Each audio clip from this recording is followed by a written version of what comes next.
ഇപ്പോൾ psychologist Elsy Oommen telephone ലൈനുണ്ട്. ശ്രീമതി എൽസി ഉമ്മൻ, പത്തനംതിട്ടയിൽ ദമ്പതികളുടെ ക്രൂരകൃത്യത്തെക്കുറിച്ചുള്ള വിവരങ്ങളാണോ പുറത്തു വരുന്നത്? അത് ആഭിചാരക്രിയയാണോ എന്ന് സംശയമുണ്ട്. പത്തനംതിട്ടയിൽ നിന്ന് തന്നെയാണല്ലോ എലന്തൂർ കേസ് തുടങ്ങുന്നത്. ഇപ്പോൾ ഈ ദമ്പതികൾ യുവാക്കളെ വീട്ടിലേക്ക് വിളിച്ചു വരുത്തുന്നു, അതിക്രൂരമായി ഉപദ്രവിക്കുകയാണ്. ജനനേന്ദ്രിയത്തിൽ സ്റ്റേപ്ലർ അടിക്കുന്നു, നഖത്തിൽ മുട്ടുസൂചി കയറ്റുന്നു, പെപ്പർ സ്പ്രേ അടിക്കുന്നു. അതിനുശേഷം ഈ ദൃശ്യങ്ങളൊക്കെ ചിത്രീകരിച്ച് പുറത്തു പറഞ്ഞാൽ നാണക്കേടുണ്ടാക്കുമെന്ന് പറഞ്ഞ് റോഡിൽ ഇവരെ തള്ളുകയാണ്. ഇത് ആഭിചാരക്രിയ ആകാനുള്ള സാധ്യത എത്രത്തോളമാണ്? പ്രാർത്ഥനയൊക്കെ നടത്തിയ ശേഷമാണ് അത്ര ഈ ഉപദ്രവം. നോക്കൂ, ഇതൊരു ക്ലിയർ കട്ട് സോഷ്യൽ എഞ്ചിനീയറിംഗ് അറ്റാക്കിന്റെ ഭാഗമാണ്. എന്ന് പറഞ്ഞാൽ മനുഷ്യബന്ധങ്ങളും വികാരങ്ങളും ഉപയോഗിച്ച് ആളുകളെ ദ്രോഹിക്കുക, വഞ്ചിക്കുക, ഇതാണ് അടിസ്ഥാനപരമായിട്ടുള്ള ലക്ഷ്യം. ഇത് സാധാരണഗതിയിൽ ആ ഇരയുടെ ഒരു ഒരു ഒരു സംസാരം ഞാൻ കേട്ടിരുന്നു. അദ്ദേഹം കൃത്യമായിട്ട് പറഞ്ഞിട്ടുണ്ട്, ഇവർ ഒരുമിച്ച് ജോലി ചെയ്തതാണ്. ആ ജോലി ചെയ്ത സമയത്തൊന്നും ഇവർക്ക് സംശയാസ്പദമായിട്ടുള്ള ഒരു പെരുമാറ്റവും ഈ പ്രതികളുടെ കയ്യിൽ നിന്നും അവർക്ക് ലഭ്യമായിരുന്നില്ല. ആ ഒരു ബന്ധം വെച്ചാണ് ഓണസദ്യക്ക് വിളിച്ചപ്പോൾ അവർ പോയതും. സാധാരണഗതിയിൽ ഇത്തരം സോഷ്യൽ എഞ്ചിനീയറിംഗ് അറ്റാക്ക് നടത്തുന്നവർ ആരെയാണോ ടാർഗറ്റ് ചെയ്യാൻ പോകുന്ന ഇര, അവരെ കുറിച്ച് വ്യക്തമായിട്ട് അപഗ്രഥിച്ച് പഠിക്കാറുണ്ട്. അവരുടെ ചാബല്യങ്ങൾ എന്തൊക്കെയാണ്, അവരുടെ നെഗറ്റീവ് പോയിന്റ്സ് എന്തൊക്കെയാണ്, അവർക്ക് എന്തൊക്കെയാണ് വൾണറബിലിറ്റീസ്, അവരുടെ കണക്ടിവിറ്റീസ് എന്തൊക്കെയാണ്, ഇവരുടെ സോഷ്യൽ സപ്പോർട്ട് സിസ്റ്റം എന്തൊക്കെയാണ്, ഇതൊക്കെ വളരെ കൃത്യമായിട്ട് പഠിച്ചിട്ടാണ് അവർ ഇരകളെ ചൂസ് ചെയ്യുന്നത് തന്നെ. ഇത്തരം ഇരകളെ ചൂസ് ചെയ്ത് കഴിഞ്ഞിട്ട് അവർ അടുത്ത പടി ചെയ്യുന്നത് എന്താണെന്ന് വെച്ചാൽ സെക്യൂരിറ്റി പ്രോട്ടോകോൾസ് എന്തൊക്കെയാണോ അതിനെയെല്ലാം എങ്ങനെ മറികടക്കണമെന്ന് അവർ ആലോചിക്കും. അതിന്റെ ഒരു ഫലമാണ് തീർച്ചയായിട്ടും അവരെ ഇത്ര അതിക്രൂരമായിട്ട് പീഡിപ്പിച്ചത്. കാരണം സാധാരണഗതിയിൽ ഇത്രയും ശാരീരിക, മാനസിക, ലൈംഗിക പീഡനങ്ങൾ അനുഭവിക്കുന്ന ഒരു വ്യക്തിക്ക് വീണ്ടും അതേ ഒരു ട്രോമയിലൂടെ, അതേ ഒരു മുറിവിലൂടെ കടന്നു പോകാൻ ഒരു വ്യക്തിയും താല്പര്യപ്പെടത്തില്ല. അപ്പോൾ ഒരു ഭയം കാരണമാണ് അദ്ദേഹം തുടക്കത്തിൽ പോലീസിനോട് തെറ്റായ മൊഴി കൊടുത്തതെന്ന് അദ്ദേഹം തന്നെ പറയുന്നുമുണ്ട്. അപ്പൊ ഈ തരത്തിൽ ഉള്ള ക്ലിയർ കട്ട് സ്റ്റെപ്സ് എല്ലാം ഫോളോ ചെയ്യുന്നത് ഇത്തരം സോഷ്യൽ എഞ്ചിനീയറിംഗ് അറ്റാക്കിന്റെ ഭാഗമായിട്ടാണ്. ഒടുവിൽ അവരെന്താണ് ചെയ്യുന്നതെന്ന് വെച്ചാൽ ഈ ഇരകൾ ആരാണോ അവരുടെ ഒരു വിശ്വാസത്തെ നേടിയെടുത്ത് അതിനുശേഷം അവർ പതുക്കെ മാനിപ്പുലേഷൻ തുടങ്ങും. ഈ മാനിപ്പുലേഷൻ ഒരു പക്ഷേ എന്തെങ്കിലും സാമ്പത്തിക നേട്ടത്തിന് വേണ്ടിയിട്ടായിരിക്കാം, അല്ലെങ്കിൽ എന്തെങ്കിലും ഒരു വിവരം ശേഖരിക്കുന്നതിന് വേണ്ടിയിട്ടായിരിക്കാം, അല്ലെങ്കിൽ മറ്റെന്തെങ്കിലും ഒരു ഏതെങ്കിലും ഒരു തരത്തിൽ ചൂഷണം ചെയ്യുന്നതിന് വേണ്ടിയിട്ടായിരിക്കാം. ഇവിടെ അദ്ദേഹം മറ്റൊരു കാര്യം വളരെ കൃത്യമായിട്ട് പറഞ്ഞത്, ഇവർക്ക് മറ്റുള്ള ആരോ ആൾക്കാരുമായിട്ട് കോണ്ടാക്ട് ഉണ്ടായിരുന്നു, ആരോ പുറത്തു നിന്ന് അവരെ ഗൈഡ് ചെയ്യുന്നുണ്ടായിരുന്നു, ഫോണിലൂടെ സമ്പർക്കം ഉണ്ടായിരുന്നു, അങ്ങനെ ചെയ്യൂ ഇങ്ങനെ ചെയ്യൂ എന്ന് അവിടെ നിന്നും അവർക്കൊരു ഇൻസ്ട്രക്ഷൻസ് ലഭിക്കുന്നുണ്ടായിരുന്നു എന്ന്.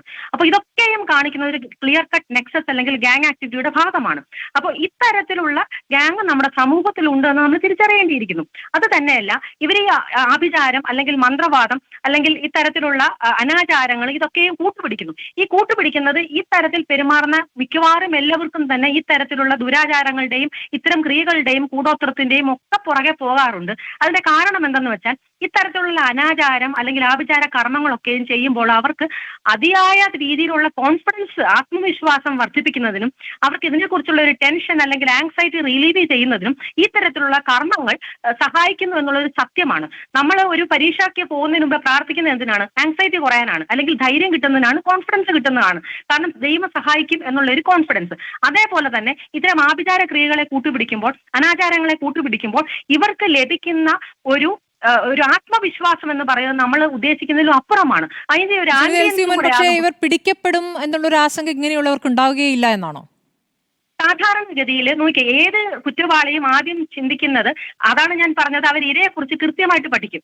അതുകൊണ്ടാണ് സാധാരണഗതിയിൽ ഇപ്പോൾ ജസ്റ്റ് ഒരു ഹണി ട്രാപ്പ് മാത്രമായിരുന്നു അവരുടെ ലക്ഷ്യമെങ്കിൽ അവര് ചിത്രങ്ങൾ ശേഖരിച്ച് വീഡിയോ പകർത്തിയിട്ട് അവർ ഭീഷണിപ്പെടുത്തി അങ്ങ് വിടുകയുള്ളൂ. കാരണം ഇപ്പോൾ അങ്ങനെയല്ല. ശരാശരിയുള്ള എല്ലാ മലയാളികൾക്കും നിയമവശം നന്നായിട്ട് അറിയാം, നിയമ സംവിധാനത്തെ എങ്ങനെ കൃത്യമായിട്ട് ഉപയോഗിക്കണമെന്നും അറിയാം. അപ്പൊ ആ തരത്തിലുള്ള ഒരു ചെവിടുപ്പ് മാത്രമാണെങ്കിൽ പാളിപ്പോകുന്നവർക്കറിയാം. അതുകൊണ്ടാണ് ഞാൻ പറഞ്ഞത്, ഈ ഇരയെ വ്യക്തമായിട്ട് അവർ പഠിക്കും. അവർക്ക് ഏതറ്റം വരെ പോകാൻ പറ്റും എന്നുള്ളത് അവർ വ്യക്തമായിട്ട് പഠിക്കും.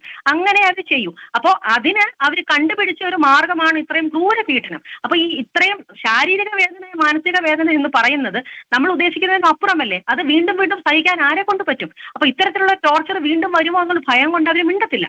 അതുകൊണ്ട് അഭിപ്രായത്തിൽ ഇത് ദമ്പതികൾ മാത്രം ഉൾപ്പെട്ട ഒരു പരിപാടിയല്ല, അതൊരു വൈഡർ ആംഗിളിലുള്ള ഒരു സംഭവമാണ്. കൂടുതൽ ആളുകൾ ഉൾപ്പെട്ട ഒരു വലിയ സംവിധാനമായി തന്നെ പ്രവർത്തിക്കുന്നതെന്നാണ് അങ്ങയുടെ സംശയം, അല്ലേ? ഉറപ്പായിട്ടും. കാരണം ഇരയുടെ ഒരു സംഭാഷണം ഞാൻ കേൾക്കാനിടയായി. അദ്ദേഹം ക്ലിയർ ആയിട്ട് പറയുന്നുണ്ട്, ഫോണിലൂടെ മറ്റാരുമായിട്ടോ ഇൻസ്ട്രക്ഷൻസ് അവർ നേടുന്നുണ്ടായിരുന്നു. അവർ കറക്റ്റ് ആയിട്ട് പറയുന്നുണ്ടായിരുന്നു, അങ്ങനെ ചെയ്യൂ, ഇങ്ങനെ ചെയ്യൂ, അല്ലെങ്കിൽ വീഡിയോ പുറത്താക്കൂ, ഇങ്ങനെയൊക്കെ ഇൻസ്ട്രക്ഷൻസ് അവർക്ക് കിട്ടുന്നുണ്ടായിരുന്നു. അപ്പൊ അതൊരു നെക്സസ് ആണ് കാണിക്കുന്നത്, ഒരു ഗ്യാങ് ആക്ടിവിറ്റി ആണ് കാണിക്കുന്നത്. അപ്പോൾ ഇതെല്ലാം തന്നെ നമ്മുടെ സമൂഹത്തിൽ ഒളിഞ്ഞു പാത്തിരിക്കുന്ന വ്യക്തിത്വ വൈകല്യങ്ങളുള്ളവരുടെ ഒരു കൂട്ടായ്മയാണ്. അത് ഇപ്പോഴത്തെ ഒരു ലേറ്റസ്റ്റ് ടെക്നോളജി തന്നെ അവർക്ക് അങ്ങോട്ടും ഇങ്ങോട്ടും കണക്ട് ചെയ്യാനും അതിന്റെ ഗുണവശം ഉള്ളതുപോലെ തന്നെ ഇങ്ങനെ ഒരു സമൂഹത്തിനെതിരെ തന്നെ ചെയ്യാനായിട്ട് അവർക്ക് കണക്ടിവിറ്റി ഇപ്പോൾ വളരെയധികം സ്വാതന്ത്ര്യത്തോടെ ചെയ്യാനുള്ള ഒരു സംവിധാനവും നമ്മുടെ സമൂഹത്തിൽ ഇപ്പോൾ ഉണ്ട്. ആ തരത്തിലുള്ള ഒരു ചൂഷണമാണ് ഇത് തീർച്ചയായിട്ടും എന്നുള്ളതാണ് പ്രഥമ ദൃഷ്ടിയാൽ നമുക്ക് അനുമാനിക്കാൻ പറ്റുന്നത്. ശരി, ഡോക്ടർ എൽസി ഉമ്മൻ ആശങ്കപ്പെടുത്തുന്ന വിവരങ്ങൾ തന്നെയാണ്.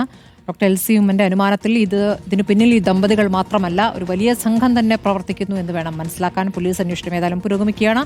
ദമ്പതികളെ പോലീസ് ചോദ്യം ചെയ്യുന്നു.